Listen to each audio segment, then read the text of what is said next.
آج یکم محرم الحرام ہے۔ حضرت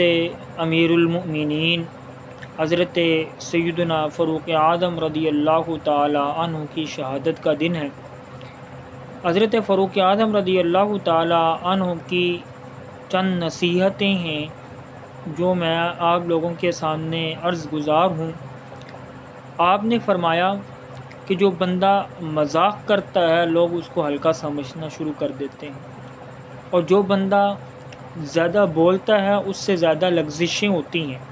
اور جس سے زیادہ لغزشیں ہوتی ہیں اس میں حیا کم ہونا شروع ہو جاتی ہے، اور جس میں حیا کم ہونا شروع ہو جائے تو پھر اس میں پرہیزگاری نہیں رہتی، اور جس میں پرہیزگاری نہیں رہتی تو پھر اس کا دل مردہ ہو جاتا ہے۔ تو کوشش کرنی چاہیے کہ ہمیں زیادہ مذاق بھی نہیں کرنا چاہیے اور کم بولنا چاہیے، اور حضور علیہ الصلوۃ والتسلیم کا فرمان بھی یہی ہے